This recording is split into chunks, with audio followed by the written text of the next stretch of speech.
No. Test. Gotta make sure it's actually working. Yep, we are good. Welcome back to episode 5 of the Blairing Truth. It's just me and Dad tonight. Noah and Jillian are on their honeymoon from their wedding this past Saturday, and they'll be back, I believe, early next week. So we're just going to do a 2-man show tonight, and we're really hoping that Noah and Jillian are having a great time. In fact, I know they're having a great time because I've talked to them a couple times. But I figured first we would talk about the wedding that happened this past weekend. I was Noah's best man, and obviously Dad was in attendance as well. It was a beautiful wedding. We were very happy with the turnout at the ceremony. Papa Terry did a great job leading the ceremony, and everybody involved did a great job as far as the bridal party, the ring bearer, flower girl, and the bride and groom as well.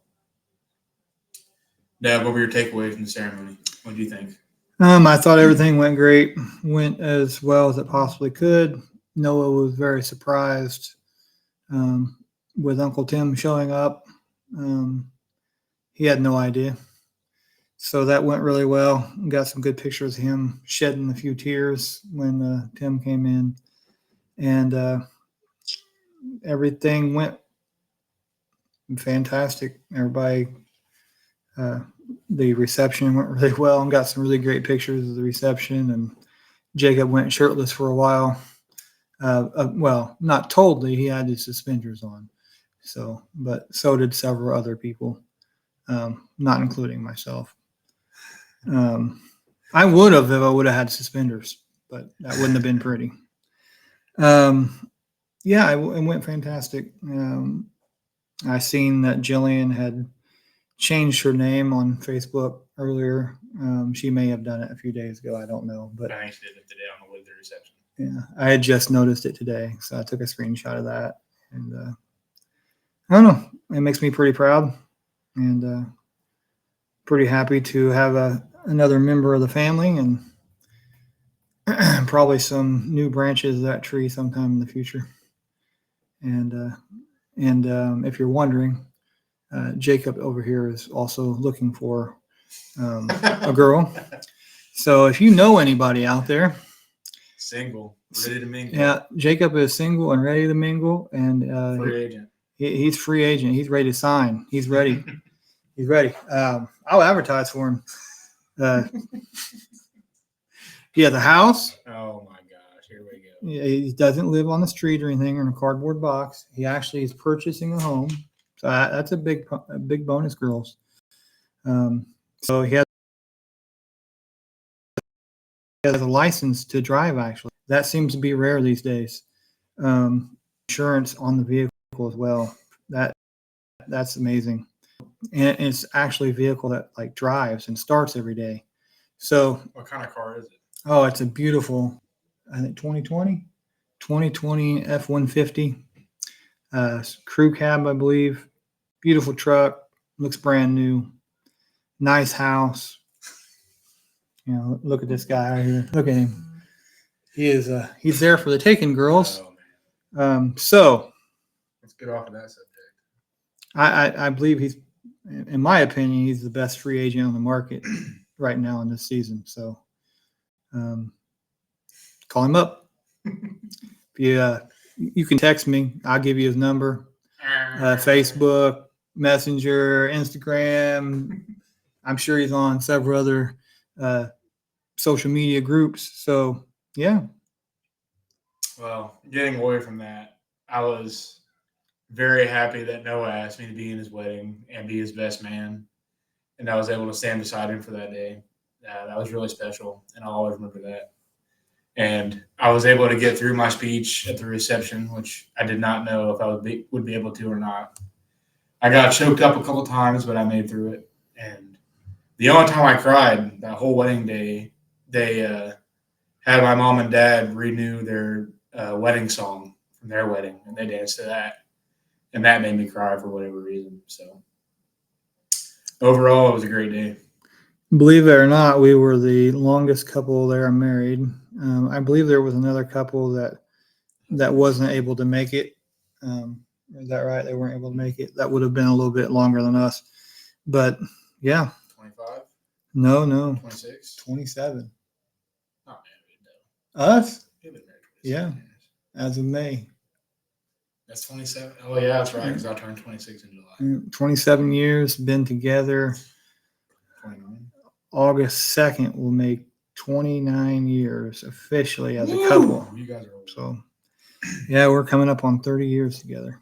So, that is crazy as crazy can be. Never expected that to happen.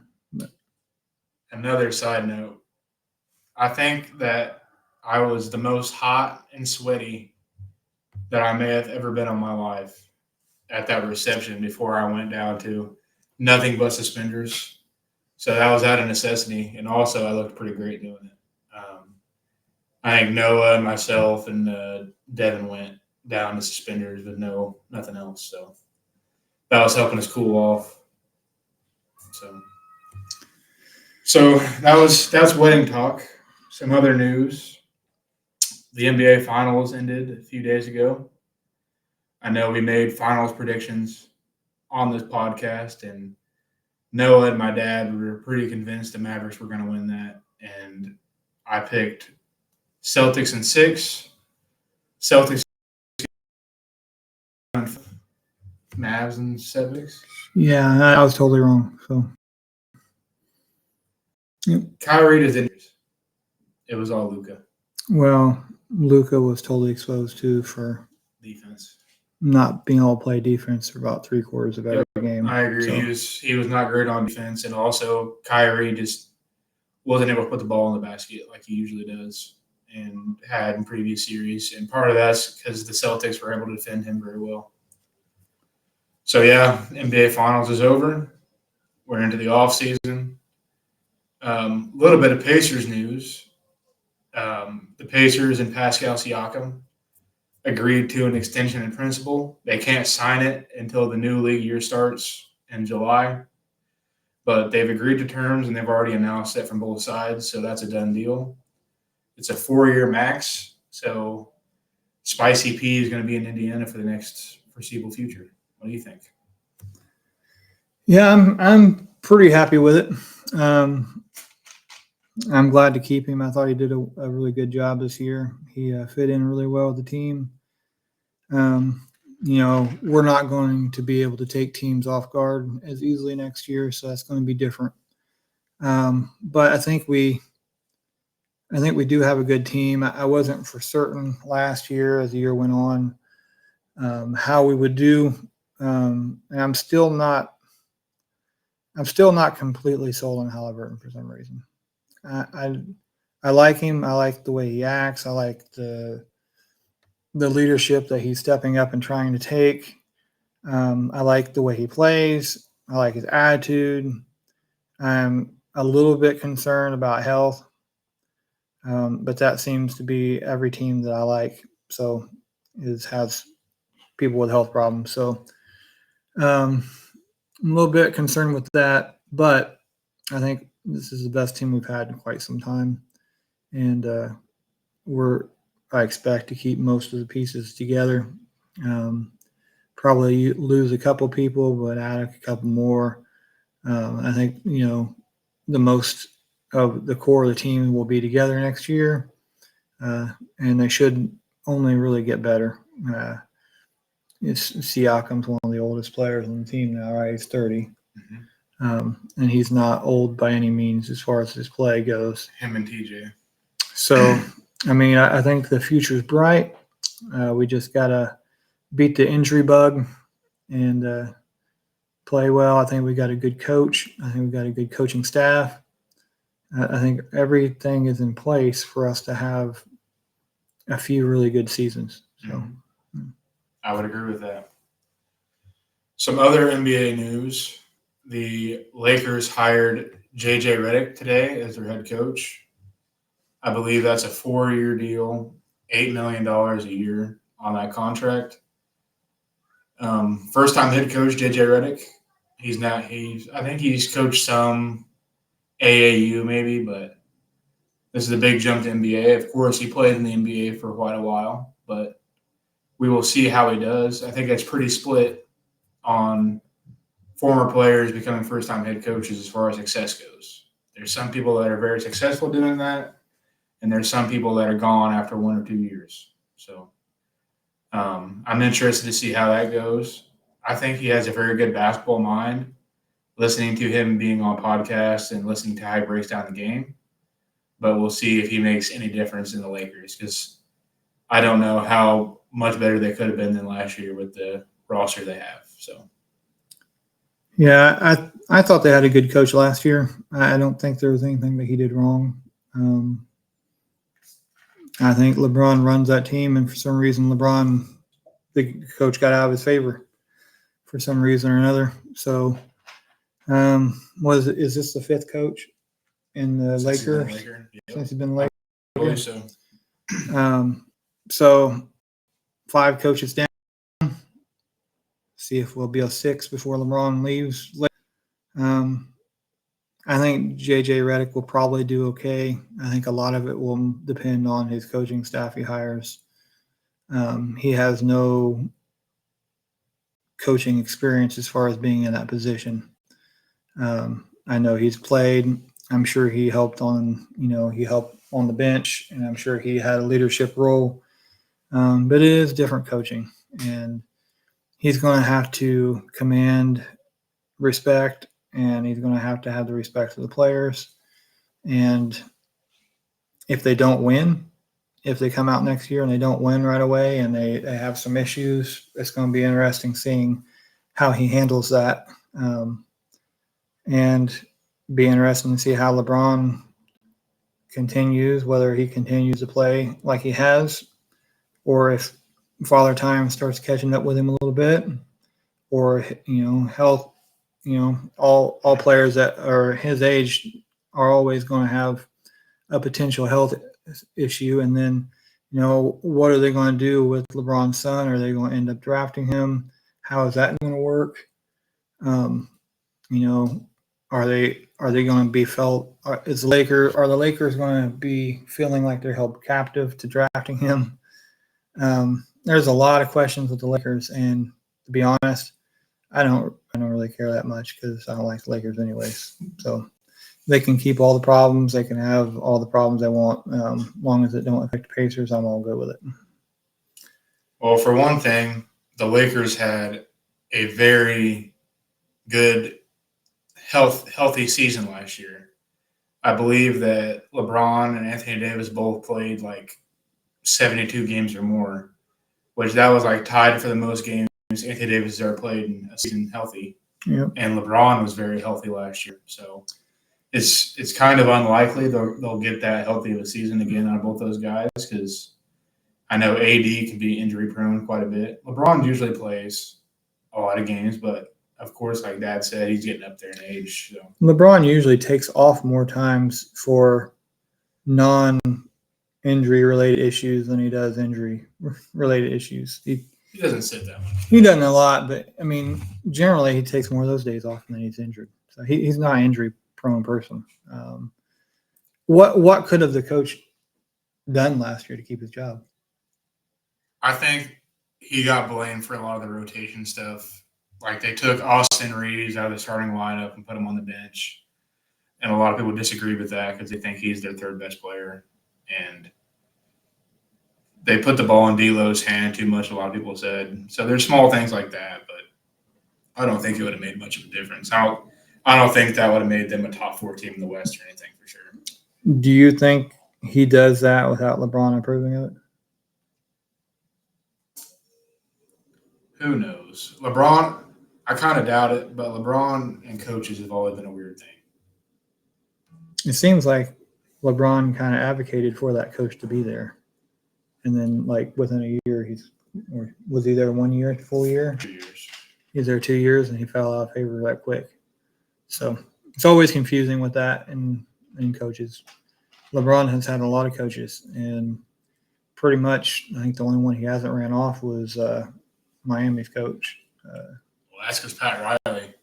Well, when they first got there, LeBron tried to get Spoelstra fired. Oh, yeah, he didn't like Spoelstra at all. Pat Riley came down to the locker room and basically said that Spoelstra was going to be there, and if they were going to play there, they were going to play for him. And then they went on to win multiple championships, and Spoelstra become one of the greatest coaches of all time, like in that conversation for being up there in consideration. So, yeah, from what I understand here, he's well respected amongst his peers, and the players really like him. And well, if you just think back to last season, he took that Miami team and beat Boston and went to the finals. And before that playoff started, nobody had Miami going to the finals. They were an 8 seed. And a lot of that was coaching, the way they played defense. They played a lot of zone that messed a lot of teams up. And a lot of that was coaching. A lot of that was Jimmy being an alpha guy. But a lot of that was scheme, too, because if you look at their roster's not that great, in my opinion, compared to some other rosters out there. So, yeah. It's always an interesting thing with the Lakers. They always get a lot of media play, so they're talked about all the time. So every move they make is scrutinized, and they seem to make a lot of bad decisions sometimes. So, a couple other NBA things. Since last episode, we had Bill Walton pass away, and we also had Jerry West pass away. Two of the all-time greats in NBA history. Jerry West being the logo, Bill Walton being a very, very respected and highly regarded player that really was very unlucky with injuries. If he wasn't injured, he probably would be a top 10 player of all time, a lot of people would say. Was he in the top 50 list or top 100 list? He was. Bill Walton. I don't know if he was in the top 50, but he was in the top 75 they put out. And Jerry West was definitely in the top 50. Yeah. So you had two players pass away pretty small time frame there that are both in the top 100 players in NBA history. So it was interesting to hear some of the stories about Bill Walton. I actually that night after I found out he passed away, went back and watched. It was ESPN probably won the 30 for 30s about Bill Walton. It was really good to look back on his career and some of the problems he had, and I mean he had a wide ranging career. He was well liked as a commentator and announcer. Loved him. I mean, some people loved him, some people couldn't stand to hear him. But and according to that documentary, his partners in the broadcast had no idea where he was going either on those broadcasts. I mean, he would just go into a story, and they had no clue. And I think in the documentary it talked about how he made a point not to discuss what they were going to discuss about before the broadcast because he wanted it to be seemed like a real conversation that was happening right then and not planned. And Bill Walton would just go off on some crazy stories sometimes. But I just remember that one time he was calling the Spurs game, and Tim Duncan did something, and Bill Walton's like, "He just out there flailing around." And it was like one of my all-time favorite NBA calls. Yeah, we were definitely watching that when it happened, and we have talked about that many times in conversations about announcers that for some reason that call just really stood out in that moment, and it was hilarious. I mean, it was funny, and it was Bill Walton. So that's what he brought to announcing was, a laugh, and he knew basketball. He knew, what needed to be done out there, but he also was just a very interesting person in his life. And he seemed to have a lot of impact on people. And he had a lot of problems. He had a lot of depression issues over the years because of his health issues. He felt like he couldn't do what he needed to do, and he felt like he let a lot of people down. And then at one point, he pretty much lost everything as far as financially and stuff, and almost lost his house and everything. And was thinking about suicide, and he had a very interesting life for sure, an interesting guy. And then you get to Jerry West, a very interesting guy too. The logo. He stayed around the game his entire life. GM. Was he actively involved now when he died? I think he was still a advisor for the Clippers, I believe. Yeah, that was the Warriors. He was an advisor for the Clippers, and then he was an advisor for the Warriors, I think, the last year. Yeah. I seen a interview today. I can't remember what Chris Webber was on there, and it was the interview was from the day that Jerry West died, and Chris Webber had not found out yet, but the guy on the show told him about it, and he knew Jerry West pretty well and hadn't heard yet, and they talked about it a little bit. There was a interview that I watched with Jerry West, and again, I forget who did the interview, but it was probably just a 5-minute clip that I watched, and he did not like talking about his playing career because he felt like he let a lot of people down because he only won one championship, and I think he went 9 times to the finals. And he hated that he won the MVP for finals that they did not win. He was a loser. He was on the losing team that won the MVP for the finals. And he also won, I think also in college. He was the most valuable player in college that on the losing team. And he hated that, and he didn't like to talk about it. And he was, most people would think just making it to the finals that many times is something else. But he seems to have been a very, very competitive person, and it killed him. And he always felt like he was better than some of the teams they lost to, and it ate him alive. And he wasn't very happy about it. So. One more NBA story I have. There was a trade today. The Bulls traded Alex Caruso to the Oklahoma City Thunder for Josh Giddey. Alex Caruso is an expiring player who is very impactful on the defensive end and can knock down shots from outside. He's also good off the dribble, and he's a very good teammate. I think he'll fit in very well with OKC with the players they have, and OKC was great this last year, so he'll help them out. And then as far as Josh Giddey goes, he had those allegations come out that he was with a younger girl that he shouldn't have been with, and nothing ended up coming out of that because I believe the family dropped the charges or went back on it. And then after that, his season kind of just went downhill, and I think that was part of it. He had that stuff weighing on him. So I think him changing teams and being able to play point guard more often, because that's his natural position as point guard, I think he'll be a lot better. And he's still like 21 years old, so he's very young and he's a very good passer.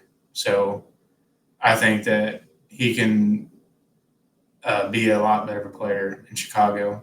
So I think that's a win-win deal.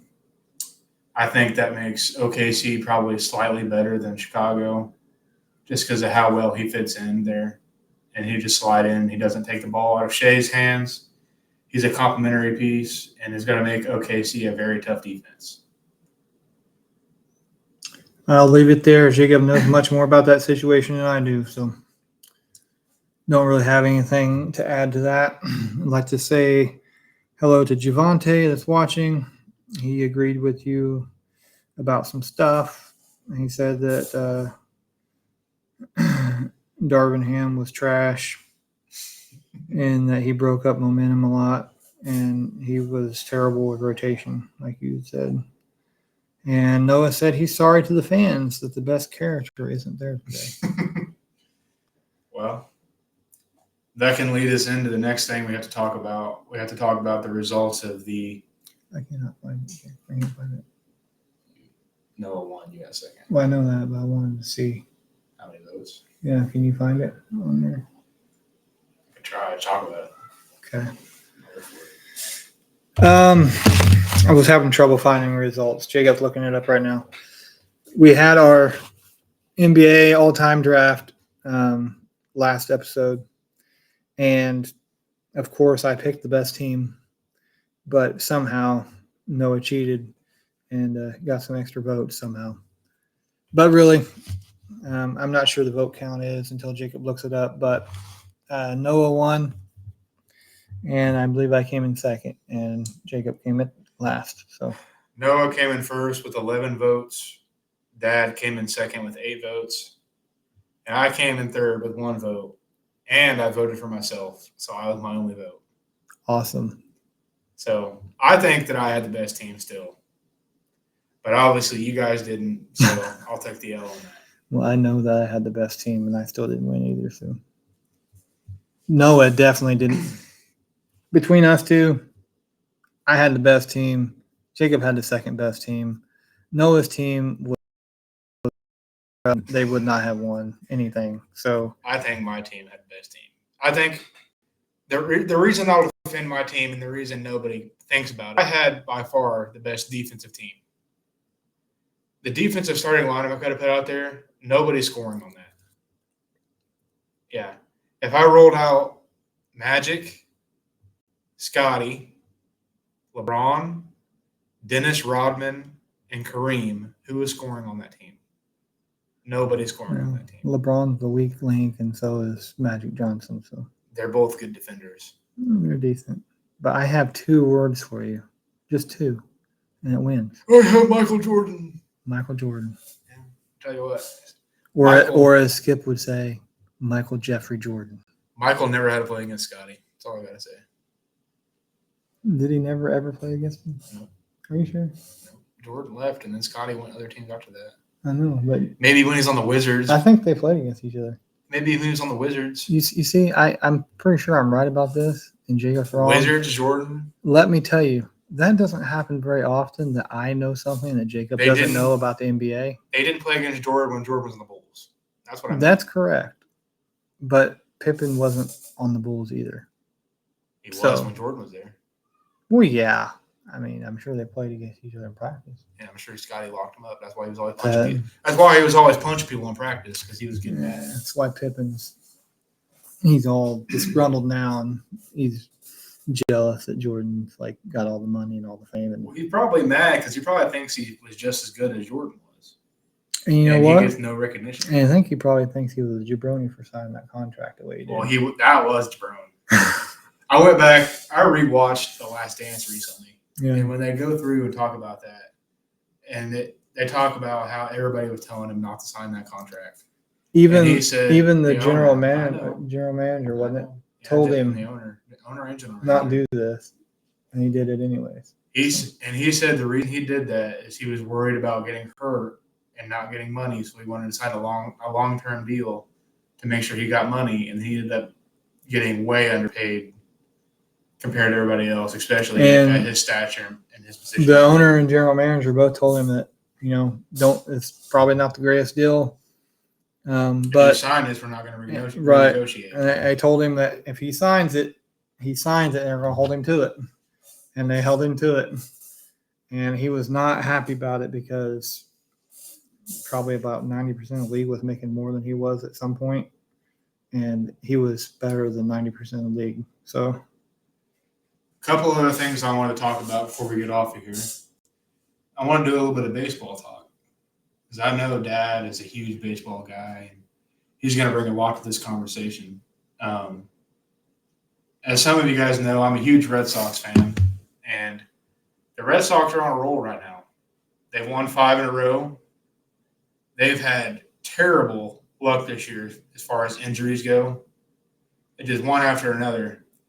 And I'm telling you what, you're not going to want to see this team in October when it comes to playoff baseball. They got some guys that are dogs.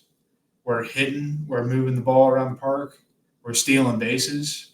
Our pitching staff is incredible, 1 through 5. Even though we've lost 2 guys to injuries this year, you're not going to want to play this team when we're healthy in October. I'm telling you right now. And, of course, the Yankees are the number 1 team in baseball right now. I'll tell you this much. The pretty boy Yankees are not going to play the Red Sox in the playoffs. I'll tell you that right now. They're not going to want to play them. Yankees are the best. So, when's the last time they won a championship? Don't worry about it. 09? Don't worry about it. 09? It's all right. Anyways, that's baseball talk. I pretty much only watch the Red Sox, keep up with the Red Sox, so that's about as far as my knowledge goes in that. I also wanted us to do a little bit of Colts talk. I know now that basketball has ended, I'm watching baseball. Dad's not watching baseball. So Dad is dying for football season, even though we are trying to cherish the summer.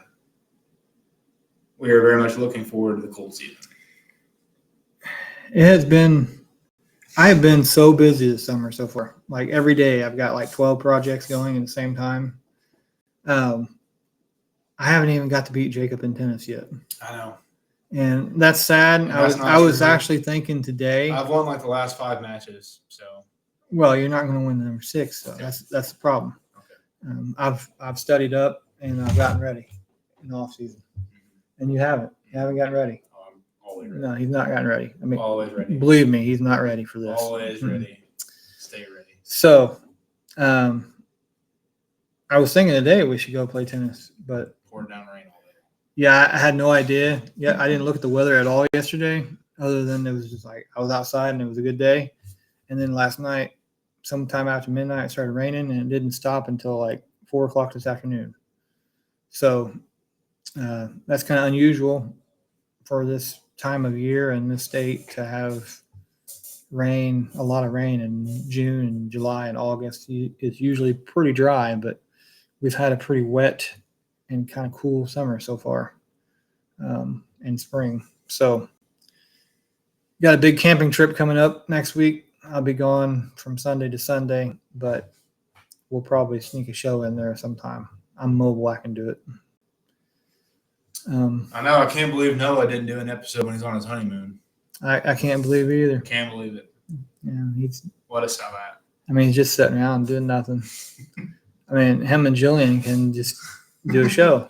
I mean, there's no reason not to. In fact, I challenge you. I challenge to see one come up live and pick my phone up and be one. So And I know you're listening, Noah, so you're challenged. Well, I think we're going to do a shorter show tonight. We wanted to get an episode out for you guys because then we know it's been a while. We had a pretty wild weekend and a pretty busy start to the first part of this week. We still have some family in town, so we want to spend some more time with them before they take off. So I think that's going to do it for episode 5. Dad, we got to throw them up. All right.